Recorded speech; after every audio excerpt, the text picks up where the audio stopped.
Well, ladies and gentlemen, welcome back to another episode of the AutoTrader Podcast. South Africa's #1 motoring podcast. My name is George Mienie, and as usual, joined by Wandile Sishi. How's it, Wandi? It's good to be here. How are you, George? Yeah, I'm good. I'm really good. Thank you.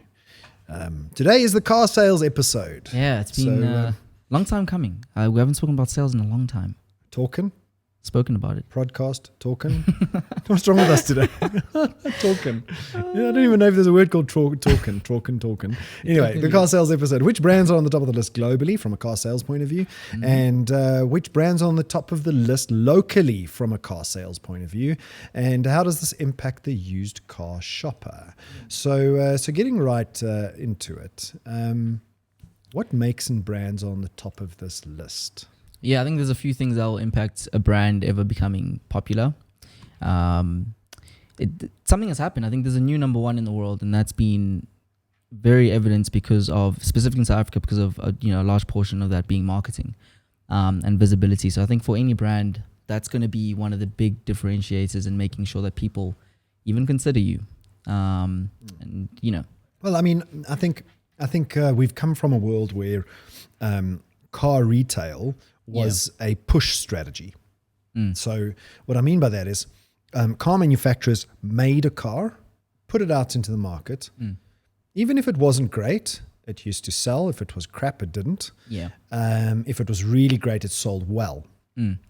But it was more of a push strategy. We didn't have a situation in the world where you could get too much information from the consumer. That's true. Whereas in the internet world, it's much, much easier to get. And I still don't understand. I see these ugly cars getting made.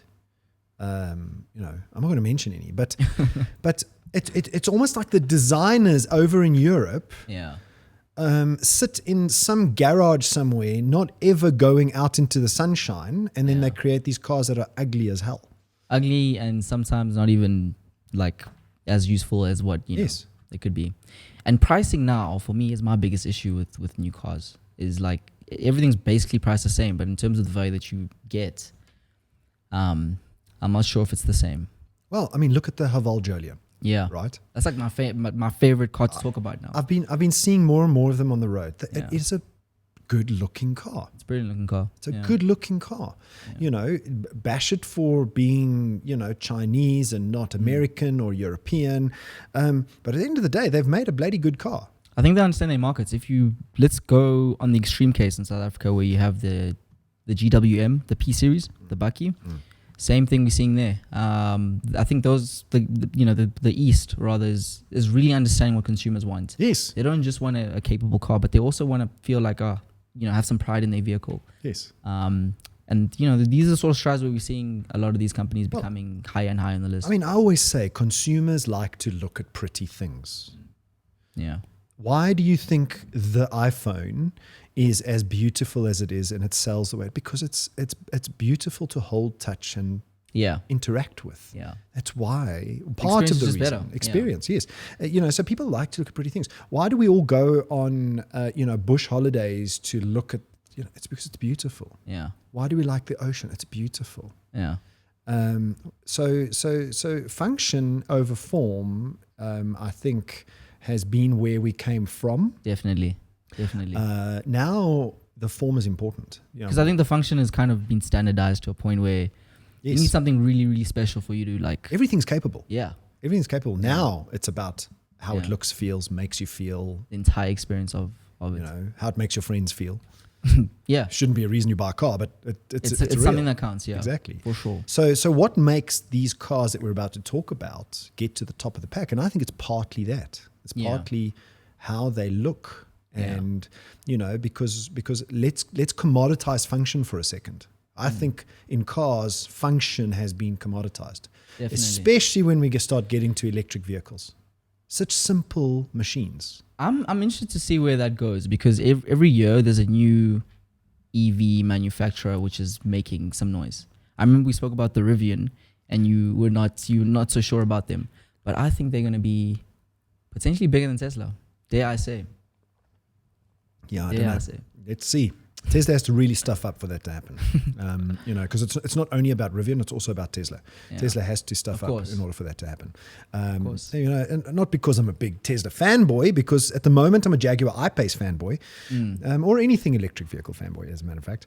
Well, one thing we know is that things are always going to be changing. So even if Tesla does lose their monopoly, I guess, in the world with regards to EVs, who says it's going to be that way forever? I don't think they've got a monopoly. I mean, look at VW is outselling Tesla in, I think is it Germany? Yeah, I mean, there's Chinese brands that sell more EVs in their markets. Yeah. But in terms of brand awareness, I think Tesla still has a dominant voice. I think they're driving a lot of the conversations. I think a lot of people look to them for the next in thing. Direction, yeah. I mean, you got to be honest. Even my iPace's interface, the digital interface, is not there yet. It's beautiful. It's a step above an ICE vehicle, but it's not at Tesla's level. The build quality of my iPace, I would argue, is better than Tesla. I'm sure it is. The build quality, I mean, my car, I've driven a Tesla, so Yeah. I know what the difference is. So in your opinion, in South Africa, what would you say is the biggest defining factor in ensuring that any brand or OEM gets sales, historically speaking, and today?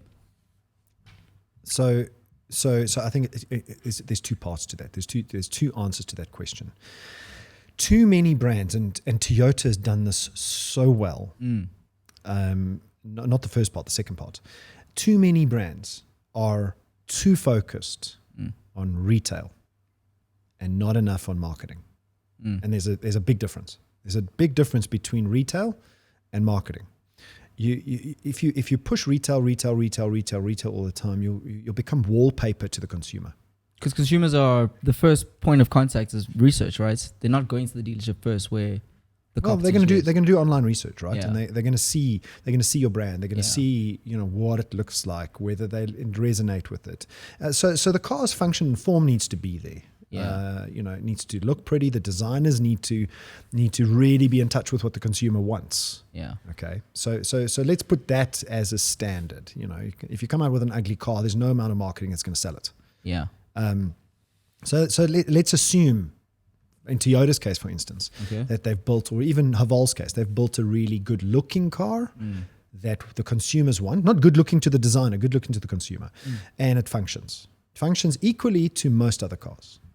Fortuner and Hilux is a great example of that. The Fortuner was losing a lot of its market share in the SUV market in South Africa because people just couldn't see it being as pretty or shiny as some of the German competitors. But now they literally, and you don't have to reinvent anything. You can just copy because people know what they want. It's a working formula, and it's worked so well for them. So, you know what? I'm going to get to this point in a second about copying. So let's not forget that. But let's answer your question. So let's assume that function and form is equal. Kind of a standardized, it's like a standardized thing, right? Then we get to retail and marketing.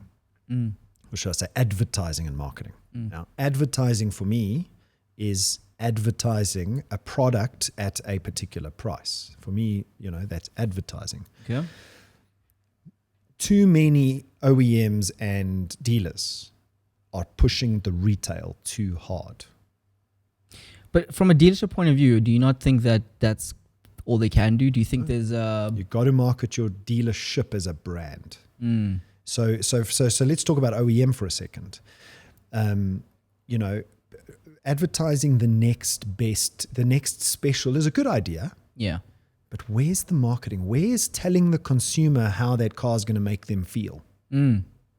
Price is not the only main factor anymore. It used to be top, but not anymore. Well, I mean, it's a big factor. Let's sure. not It's beat not about gone. which. It's Yeah. a big factor. It's not gone. Price is a big factor. Yeah. But the thing that gets you to the finish line is going to be the marketing. Marketing is going to get you to the finish line. And I see too much retail ads. Too many retail ads. It becomes wallpaper. And the guys that stand out are the guys that really market their products properly. Really speak to the consumer's questions as opposed to this. You can get this car for 350,000 rand. Yeah. The retail. So I think that there's a whole bunch of factors that get companies like Toyota to the top of the list. Yeah. But I think marketing is one important one. Yeah. Okay. That's Besides having made a really good product. Yeah. I mean, I'm sure there's literally hundreds and there's probably actuaries out there who will tell you exactly what's the perfect mix. But yeah, consumers are not stupid anymore. They know what they want, and they're not gonna settle anymore. There is no actuary in the world that will tell my eyes what is beautiful. Yeah, exactly. And it's universal. Yes, and it changes so quickly. When the Haval Jolion comes onto the market, suddenly consumer attention goes there. I love data, so maybe there is an actuary out there who's super smart. Never. How could any actuary have predicted the Jolion? Yeah, fair enough. So data, yes, has a place. Yeah, and a very important place. Yeah, but at the end of the day, we are squishy human beings. Yeah, that are very emotionally driven, and the Jolions are the classic example. Yeah, the Hyundai Tucson was one example a couple of years back. Yeah, and the EcoSports as well. Yes. It keeps happening, and it's going to change. So no OEM needs to. You can't settle. The game's always changing. It's a big game. Yeah. It's a big game, and you got to watch the data. Like, what is it about? If I was another OEM, I'd be asking myself, what is it about the Jolion? I'd be asking the drivers of the Jolion, why do you love this car? Yeah. And this is not a Jolion ad, by the way. No, it's not a Jolion ad. We're just a perfect example. It's an example. It's an example. But Toyota keeps, 2021, 9.5 million sales of Toyota. Second year in a row that they take number one. And I think that's very important. Third year in a row. No. Oh, yes, you're right. Second year in a row because VW trumped them in the previous year. Yeah. And VW had they had the numbers for years and years and years and years and years. But, the moment you let someone to the point of, look prettier and show more than just function. Speak to the emotions of the consumer. Toyota has clearly done that. Yeah, and this is in South Africa as well. If I'm not mistaken, I think Toyota was also number one. We saw it even with our data. It was easily the most attractive car to consumers, used car consumers. So across the board, they did it right, for sure, in 2021. Where's Haval on this list? Haval is, I'm not sure who the holding company is. It could be, let me find out where they were. I don't think they're on this list. So, but I'd be very interested to see how they're climbing the ranks. I can tell you now that if I'm not mistaken, the Haval Jolion was actually in South Africa for models. It was one of the top selling vehicles.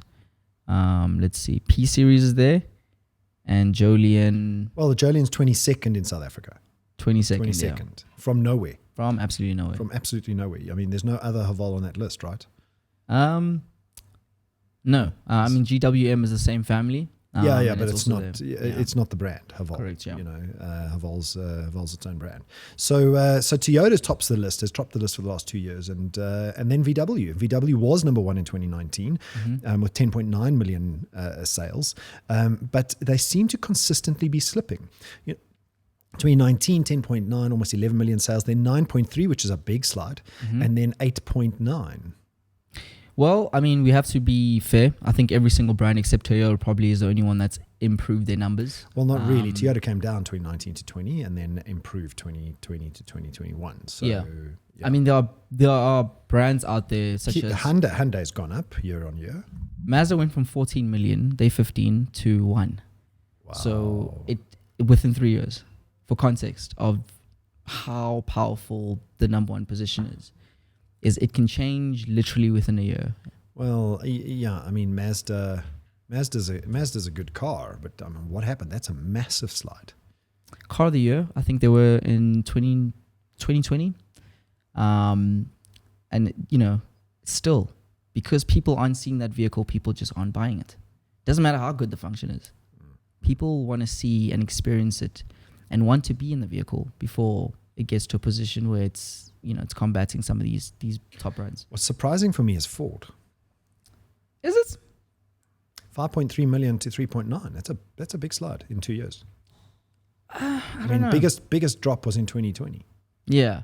No, but look at the Ford Ranger in South Africa. Where's Ford on our list? And that's I think the South African list would be a little bit different. Yeah. Ford Ranger is third. Yeah. Ford, and there's no other Fords on the list. Ford EcoSport is 21st, so there's 2 Fords on the 25 list. But Toyota just completely dominates still. Well, they're above, a cut above the rest. That Hilux is just something else. Consumers in South Africa love the Hilux. So let's talk about Tesla for a second. Yeah. They were up 87% year on year in sales. They I don't know if you recall, they wanted to hit the 1 million sales mark. Yeah, it's been a big target for them. Just short. Yeah. Got 936,000 units sold. And that's nothing. That's a market. If they came to South Africa, Well, 936 is close enough to 1 million. But if you look at 1 million versus 10 million for Toyota, 10%. Yeah. It's not for a brand new brand that's, basically introducing new technology, I think you should be scared if you're not playing in that game yet. Well, if we put it into context, the 15th player on the list, which is Mazda, let's discount Mazda because they had a massive slide, Geely. Mm-hmm. Okay, so Geely does 1.3 million, 1.3 million, 1.3 million. In the next year, Tesla's going to be on the top 15, I reckon. They're going to be selling more cars than Mercedes because Mercedes sold 2 million. So, yeah. which puts Tesla 13th if they do that. Yeah. Maybe 12th. Depends. Yeah. I mean, what is Tesla shooting for in the next 12 months? Oh, who knows? But I'm sure I'm sure it's going to be fairly high. The big problem with Tesla is they were limited by the semi-conductor shortage. So, I think this is based on deliveries and not only, it's not waiting for your vehicles, it's deliveries. So, I think it's going to change once the world gets more semiconductors in their vehicles. So Tesla wants to sell over 1.5 million electric cars in 2022. That was a month ago. That's we know that Elon Musk is usually optimistic. Yeah. He's been a bit better over the last kind of 2-3 years, but so if they do get to their target of 1.5 million electric vehicles, they're going to be hot on the heels of Mercedes-Benz. It's because Mercedes-Benz is at 2 million, so I reckon they'll displace Mazda. Tesla will displace Mazda and Geely on this top 15 list. We'll keep following it and see what happens. Exactly. Let's talk about the semiconductor problem. So my understanding of the semiconductor problem is, not the semiconductor problem. Why are used cars flying? I mean, I don't know if read the other day, used car prices in America are up 40%. 40%. I mean, what the fish? Demand, but why? And it goes down to when we hit lockdown in the beginning of 2020, 2 things happened. One, consumers just for a very short period of time just didn't know what was going on. Ground to a halt. Everybody was kind of didn't know what was happening. And car manufacturers made a move, which arguably, was it the right move? Maybe it was. They halted production. Some halved production, others halted production entirely. Yeah. I think it was Jaguar and Land Rover cut their production by 50%. A few brands, yeah. Okay, so what does that mean? You halt your production, you cut your production by 50%. Now you have to tell the semiconductor provider, because there's over 3,000 silicon chips in a car. In a car, yeah. I don't think people realize how many there are in there. Over 3,000, yeah. But I hazard to say, they're dumber silicon chips. Yeah. They're dumber than these things. Well, they're not processing as much as one single phone is doing, right? So therefore, they're probably not as profitable for the semiconductor manufacturer. Yeah. So at that point in time, the semiconductor world, right, was in decline. The semiconductor sales worldwide was in decline. I think it was single digits, like 4, 5, 6%. Okay. Semiconductor sales worldwide were in decline. Suddenly, lockdown hit. Car manufacturers cut production. Less orders to the semiconductor manufacturers. Mm-hmm. Suddenly, the semiconductor manufacturers got the spike in orders for consumer electronics. Yeah. Gaming consoles, phones, laptops. Things that'll connect you to the world. Yes. Whilst we disconnected, yeah. All of the Zoom technology. Exactly, yeah. All of that stuff. Yeah. Because everybody was now work from home. Yeah.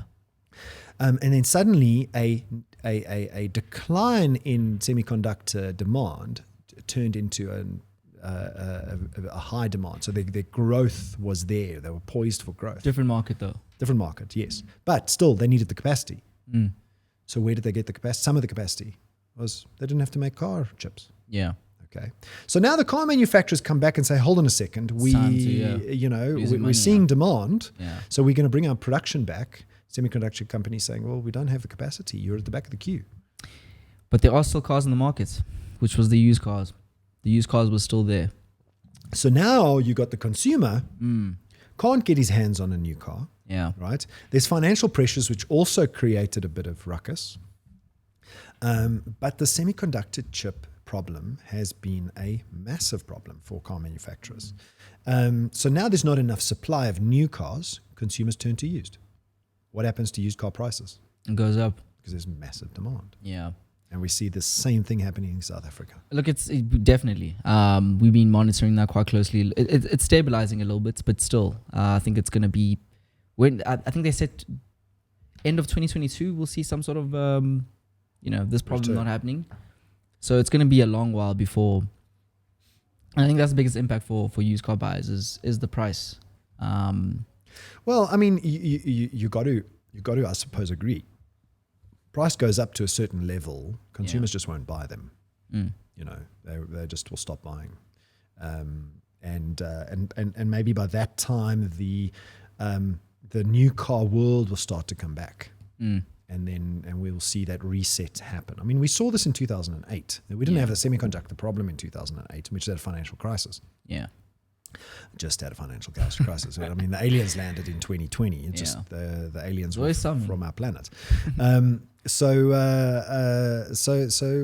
the semiconductor demand problem goes away, I see used car prices starting to fall. Okay, for sure. Because people are going to want to trade in for a new car. For a new car, yeah. And then the world will reset. So we have the top 15 list. Do you think that this list is going to be this way, or do you think it's a product of where we come from? Consumers are bad at changing their long-term habits. Yeah. But they do respond very quickly in the short term. We saw it at the beginning of lockdown.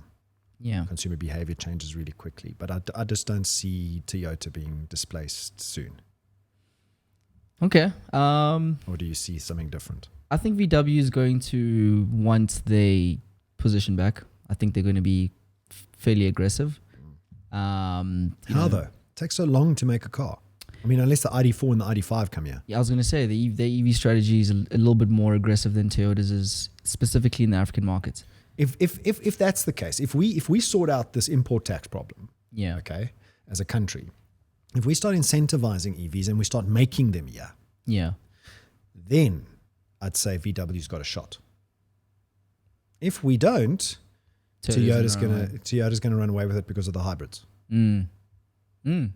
We actually didn't speak about hybrids. I think I didn't even consider them, and I think they're gonna be pretty popular soon. Don't underestimate Mercedes-Benz with the hybrids either, hey? And Volvo. That price point though. That price point is it's a luxury car, I suppose. Yeah, for me it's. And where's VW's hybrids? Not in South Africa yet, unfortunately. Yeah. So I think it all hinges around our overarching problem, which is tax, all of the stuff we keep talking about, the taxes, incentives for EVs. That's going to maybe dictate whether Toyota stays on top or not. Common thread I'm seeing is that a lot of the older brands, excluding Toyota, specifically the Eastern companies, I think they are understanding something that some of the older brands, which were in a position of, in the high positions, I think have become a lot more complacent with being number one and number two, and these other new Eastern companies, the Havals, are they're gonna do anything they can to start stealing this. Tesla's another example. Well, fresh. Let's talk about competition for a second. Yeah, you touched on it a bit earlier on, and I forgot about it. How do you compete in the world with anything? This is just my perspective. In my opinion, if you are number 2, 3, 4, 5, right? And many companies, I think, fall foul of this. If you are number 2 or number 3, there's only one thing you actually got an easier job on your hands. Copy number 1. Just copy. There are too many companies who they don't want to copy because they're too proud. There's too much ego and pride there. So they want to try and do something totally left field and different, and then they fail. Yeah. Just copy. It works. People just copy Tesla. Yeah. It just works. Every single time. Every single time. You just copy the leader. If you copy the leader and you can become equal to them, right? Now you can do something very different. Yeah. To get attention at least. Then you can start thinking about things like, okay, let's do the latest thing. Yeah. But if you haven't got to where the leader is yet, just copy them, please. Telling all the competitors our the secret sauce. Yes and no. We are number one, so for us it's different. Yeah. For AutoTrader, it's we have to forge the new a new path. A new normal. We haven't hacked the path through the bush. We're making the path. So I suppose I'm telling our competitors just copy. Yeah. Oh, we have to cut this. Last question I have. Not authorized for use. Last question is: do you anticipate that there's going to be some sort of new model or new brand in South Africa specifically that's gonna car brand? Yeah, that's gonna start climbing up to a point where they potentially become the new number one. No. Not anytime soon. No, unless somebody comes with a hybrid or an EV that we haven't seen. Which the Rivian, I've got my doubts. Maybe you think they're gonna. I think they are globally. Yeah, but in South Africa, I'm talking about that. No, in South Africa, for sure. Our market's very small for these new entrants. For sure, yeah. But I think maybe if somebody comes with a really 200,000 rand EV, then they could wipe the floor. Maybe, but maybe the Chinese brands can come with one. Yeah, I mean, we're going to be looking at it closely. There's a few reports that will be coming out. We will reveal what's actually happening because I think it's going to change. I think there's going to be some changes. I'm optimistic that this is not forever. Well, GWM, which is the same family as Haval, they have the P Series EV, which we haven't seen yet. No. So Haval could be the disruptor when it comes to EVs in South Africa. With a bucky, that would be a game changer. It would be a game changer. Yeah. So because if you think about it, Toyota's success in South Africa is the bucky. Yeah. Ford's success in South Africa is the bucky. VW's success is the Polo. So those segments, where are the EVs for those segments? They don't exist. Well, maybe for the Polo, the Mini SE, and the BMW iX, but the older iX, but that's discontinued. Yeah. So maybe the P Series. You pose a very interesting. Globally, SUVs have been the number one fastest growing body type, but not in South Africa. South Africa buckies are still very much, and hatchbacks, still very much, where it's at. And I think maybe that's going to be the changing factor, the deciding factor, in the EV. So if anybody's going to compete with Toyota, it's going to be potentially something like the GWM P Series. Okay, that's interesting. But that's all we have time for, ladies and gentlemen. So it has been epic. Yes. And I guess we'll see what happens. Yeah. F1 starting soon. Oh, man. So excited. Well, ladies and gentlemen, that's been it from myself, George Mienie, and Wandile Sishi. We will see you next time. Awesome.